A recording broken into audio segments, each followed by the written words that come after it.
धन्यवाद राजीव जी। बिल्कुल देश की राजनीति में बदलाव है।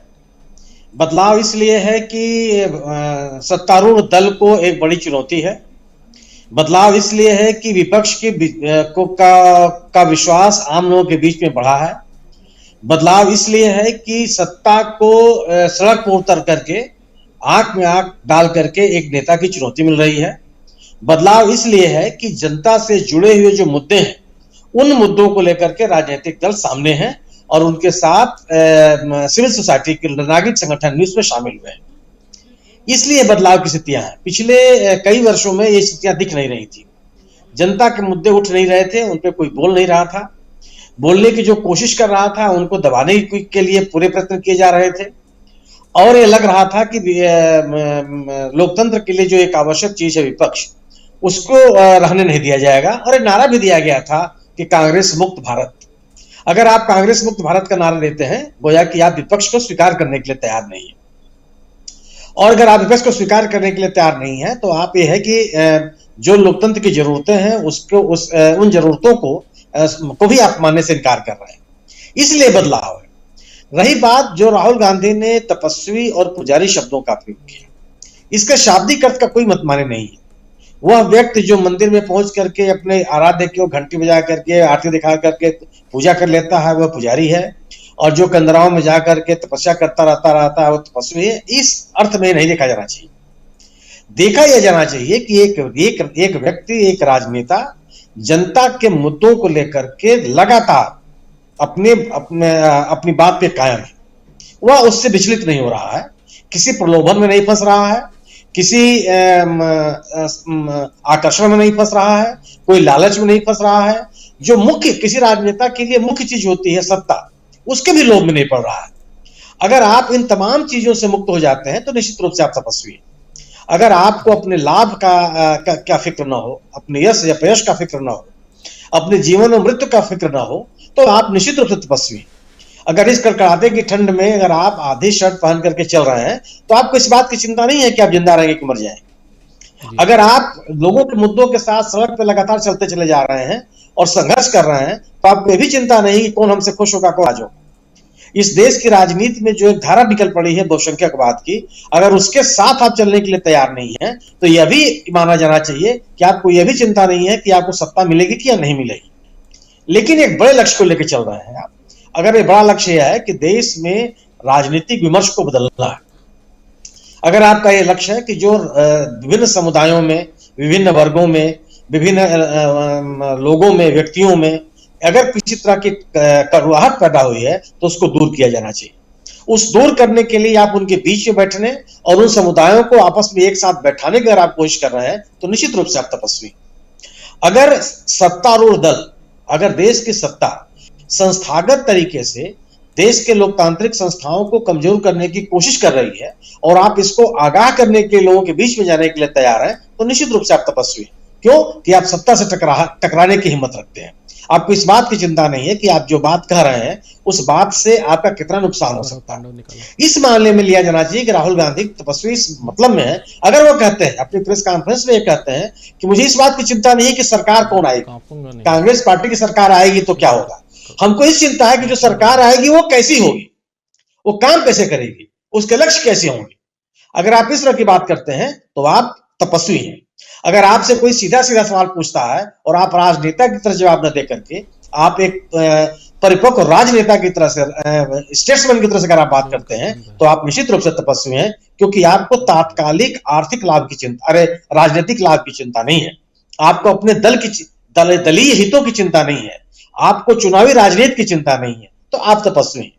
वह व्यक्ति पुजारी है जो इस बात में लगा हुआ है कि अगर हम क्या करें तो मुझे राजनीतिक लाभ मिल जाएगा, हम क्या करें कि किस राज्य में मेरा दल चुनाव जीत करके सत्ता में आ जाएगा, हम क्या करें कि जो विभिन्न दलों के लोग हैं उनको तोड़ करके हम अपने दल में शामिल कर लें।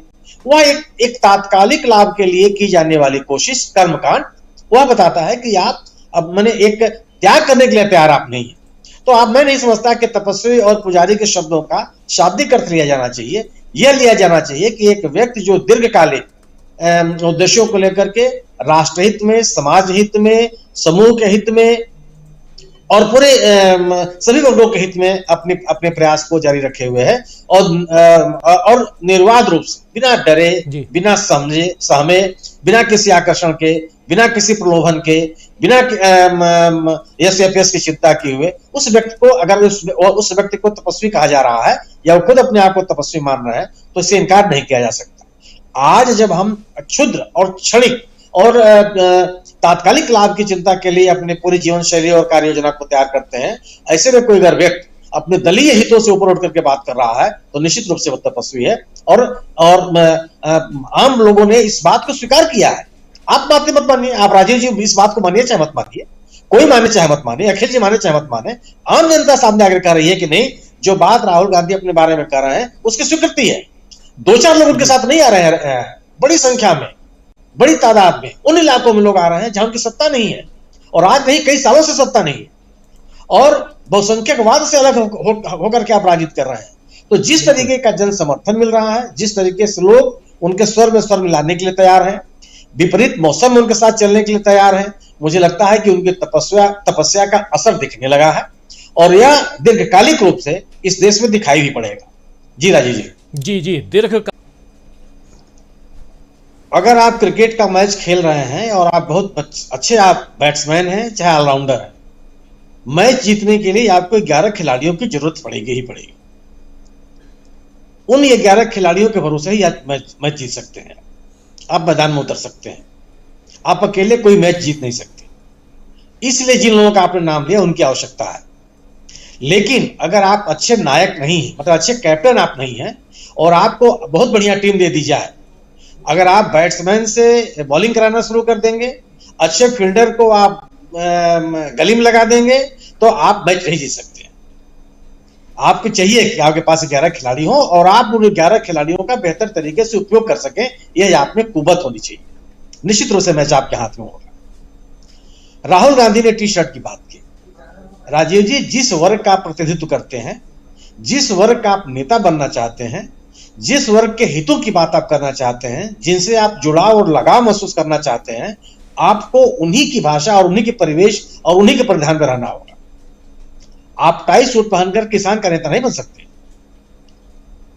आप उनसे वो तादाद में नहीं स्थापित कर सकते हैं जो एक त्याग करने वाला व्यक्ति जो उनके साथ तादाद में स्थापित कर सकता है। खुले खेत में, खुले आसमान के नीचे अगर मेड़ पर बैठ करके किसानों से बात करने की आपके पास क्षमता नहीं है, तो आप कुछ भी हो सकते हैं।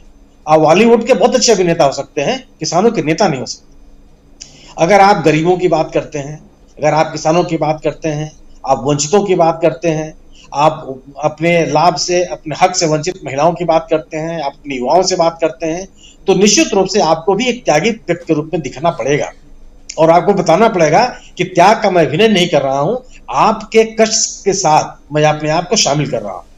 राहुल गांधी ने इस बात को स्थापित किया है। दूसरी चीज यह है कि अगर जिस तरीके से राहुल गांधी ने अपनी बात की, बिल्कुल सही बात उन्होंने कहा कि अगर किसानों, उन्होंने कई बार कही है कि आप हमसे पूछते हैं कि मुझे ठंड क्यों नहीं लगती, आप उन किसानों से क्यों नहीं पूछते हैं जिसके कड़ाके की ठंड में अपने खेत में जाकर सिंचाई करता है।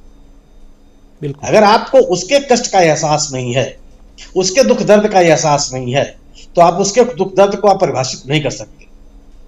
आज जो हुकूमत के लोग चिंतित हैं, वह किसी के 3000 किलोमीटर की यात्रा से चिंतित नहीं है। उन्होंने हजारों किलोमीटर पैदल चले मजदूरों के ऊपर ध्यान नहीं दिया। किसी के एक आंख से आंसू टपका नहीं है। सड़कों पे एकदम चलते हुए लोगों के पैर में फफोले पड़ गए, लेकिन कोई सड़क पर निकल करके मरहम निकालने के लिए नहीं आया। राहुल गांधी की इस यात्रा से लोगों के अंदर इस तिलमिलाहट है कि मुद्दे को लेकर के राहुल गांधी निकले और उन मुद्दों को उन्होंने आवाज दी है, और उस आवाज में आम लोगों की का सम्मिलित स्वर शामिल हो गया है। चिंता का विषय हो गया। जो एक माहौल बना दिया राहुल गांधी ने, वह सबसे बड़ी स्थिति है सबके सामने, सबसे बड़ी चुनौती है कि आखिर इसका जवाब क्या होगा। क्यों? कि आपने तो कुछ किया नहीं। क्या हुकूमत का काम यह है कि 1 जनवरी को मंदिर खुल जाएगा, 3 तारीख को गुरुद्वारा खुल जाएगा? इस बताने के लिए सरकारें बनती हैं क्या? आप ये क्यों नहीं बताते हैं? जिन मुद्दों को अगर आप राहुल गांधी ने उठाया, आप उसमें जवाब क्यों नहीं देते? जब आपके पास जवाब नहीं होगा, तब आप उस तरह की बात करेंगे जो विषयांतर हो, या विषय को विषयांतर किया जा सके। तब ट्रोल करना शुरू कर देंगे। लेकिन ट्रोल कब तक कर लेंगे आप? अगर उस ट्रोल को रिट्वीट करने वाले लोग अगर आपका साथ नहीं देने के लिए तैयार हैं, तो कब तक आप वेतनभोगी होगी काम कर लेंगे? वो बातें चली नहीं, क्योंकि लोग, आप इस देश की आम जनता ये महसूस करने लगी है कि उसकी मूल समस्याएं क्या हैं और उस मूल समस्याओं को किस तरीके से किनारे करने की कोशिश की जा रही है, आस्था के नाम पर, धर्म के नाम पर। राहुल गांधी ने लोगों की सोच में बदलाव लाया है, इसलिए यात्रा, ये उनकी जो पद यात्रा है महत्वपूर्ण हो गई है और चिंता का विषय बन गई है। महाभारत क्यों हुआ? आपने सह अस्तित्व से इनकार किया और जिसका जो देह था उसको देने के लिए आप तैयार नहीं हुए। यही दोनों की तो व्याख्या है। अगर कौरव पांडवों का हक देने के लिए तैयार हो गए होते तो क्या यह महाभारत का युद्ध होता? क्या बिल्कुल नहीं होता। उनको जो देह था, अगर उनको दे देने के लिए वहां के हुकूमत के लोग तैयार हो गए होते तो 5 गांव लेकर के अपने आप को संतुष्ट होने के लिए तैयार थे, और आप सुई के नोक के बराबर भी कुछ देने के लिए तैयार नहीं थे। अगर आप लोगों का हक देने से मना करेंगे और सह अस्तित्व से इनकार करेंगे तो महाभारत तो होना ही है। लोग खड़े ही होंगे अपने हक को मांगने के लिए, और जब हक